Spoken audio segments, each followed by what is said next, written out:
Hello friends, my name is Anurag. Welcome back to Lal classes. जो आज हमारे 5 वर्ड वोकैब के होने वाले हैं, उसमें पहला वर्ड है एथीस्ट। ओके, एथीस्ट मतलब होता है a person who does not believe in God. जो कि भगवान पर भरोसा नहीं करता है, उसे हम कहते हैं एथीस्ट। ओके, चलिए आइए इससे रिलेटेड जो हमने एक सेंटेंस बनाया है उसको पढ़ते हैं। द एथीस्ट रिफ्यूज्ड टू से द प्री डिनर प्रेयर। ठीक है, हम लोग खास तौर पर क्या करते हैं, जब भी खाना खाने चलते हैं तो उससे पहले भगवान का शुक्रिया अदा करते हैं कि हमको खाना दिया भगवान ने। ओके, तो एथीस्ट लोग ऐसे लोग होते हैं जो कि भगवान को मानते नहीं है, तो वो लोग प्रेयर भी नहीं करते हैं। तो वही सेंटेंस लिखा हुआ है कि एथीस्ट रिफ्यूज कर देते हैं, मना कर देते हैं प्रेयर करने को, डिनर से पहले प्रेयर नहीं करते। ओके, यहां पर हमारा एथीस्ट यूज हुआ है। सेकेंड वर्ड है हमारा amputate. Amputate, to cut off a part of a person's body which is infected. जो हमारी पर्सन्स की बॉडी होती है, एक हमारा जो शरीर होता है, उसमें से जो भी शरीर इन्फेक्टेड हो जाता है, मतलब कि सड़ जाता है, गल जाता है, तो उसको काट के निकालने को हम लोग कहते हैं एम्प्यूटेट। ओके, क्या कहते हैं? एम्प्यूटेट। जिस पार्ट को जो गल गया है या सड़ गया है, जिसमें सही से खून का बहाव नहीं हो रहा है, तो वो चीज सड़ जाएगी। जब खून का बहाव नहीं होगा, टिश्यूज वगैरह गल जाएंगे, डेड हो जाएंगे, उससे क्या होगा, वो एरिया सड़ जाएगी। और उसके सड़ने से क्या होगा कि उसको हमको निकालना ही ज्यादा अच्छा रहेगा। तो जब हम निकालते हैं तो उसको कहते हैं एम्प्यूटेट। ओके, सेकंड लिखा है in the end they had to amputate his foot to free him from the wrecked car. Okay, अब जिस कार से उसका एक्सीडेंट हुआ था, उसमें जब इसमें बैठा हुआ था जिस कार में, तो क्या हुआ होगा, उसका पैर उस कार में फंस गया होगा।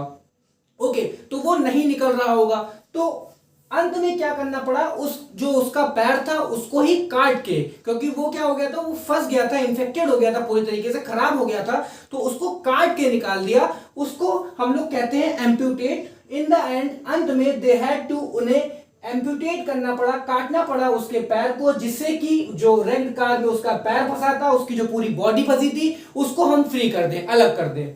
ओके, थर्ड हमारा है आर्काइव्स। इसको कैसे पढ़ेंगे? आर्काइव्स। आर्काइव्स मतलब होता है अ प्लेस वेयर गवर्नमेंट और पब्लिक रिकॉर्ड्स आर केप्ट। वो प्लेस जहां पर गवर्नमेंट्स के और पब्लिक के रिकॉर्ड्स को रखा जाता है, लोग अपने रिकॉर्ड्स को जहां पर जमा करके रखते हैं एक एरिया में, उसको हम कहते हैं आर्काइव्स। इससे हमारा जो सेंटेंस बना, these old photographs should go in the family archives.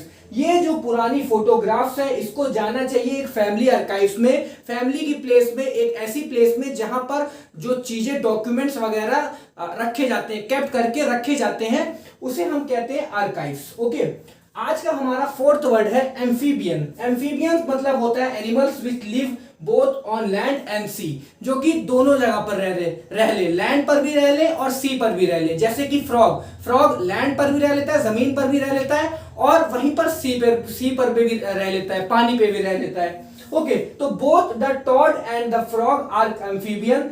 Tod और फ्रॉग जो हमारे हैं, दोनों एम्फीबियन होते हैं, जो दोनों which they can live on land as well as water. Okay, आज का हमारा लास्ट वर्ड है एलिमोनी। इसको कैसे पढ़ेंगे? एलिमोनी। एलिमोनी मतलब होता है allowance paid to wife on legal separation.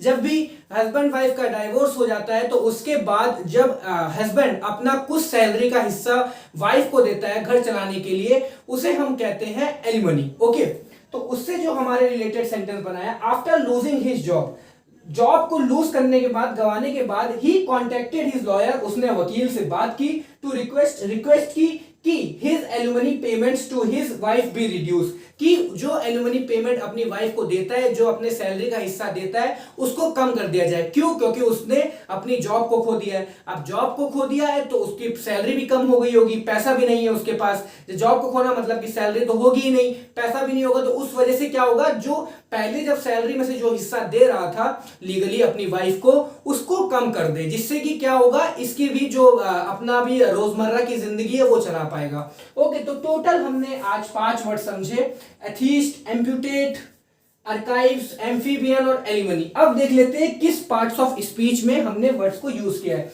Atheist यहां पर नाउन की पोजीशन में यूज हुआ है, दा के बाद आया है। टू एम्प्यूटेट, ये टू प्लस वर्ब की फर्स्ट फॉर्म, तो ये एज अ वर्ब यूज हुआ है, इन्फिनिटिव कहते हैं इसको। थर्ड में हमारा आर्काइव्स, हमारा जो यूज हुआ है फैमिली के बाद यूज हुआ है, तो ये एक नाउन है। ओके, वही प्लेस है तो नाउन ही होगी। फोर्थ हमारा जो आर एम्फीबियन, एम्फीबियन हमारा एक कॉमन नाउन है। फिफ्थ हमारा जो एलिमनी है, एलिमनी यहां पर ये भी नाउन की पोजीशन में आया हुआ है। ठीक है, हाँ, एलिमनी नाउन की पोजीशन में है। तो आज हमने टोटल 5 वर्ड समझे। मैं आशा करता हूं कि आपको ये 5 वर्ड बहुत अच्छे से समझ में आए होंगे। तो चलिए फिर कल मिलते हैं 5 वोकैब के साथ, और तब तक के लिए ख्याल रखिए, पढ़ते रहिए। Thank you so much. जय हिंद।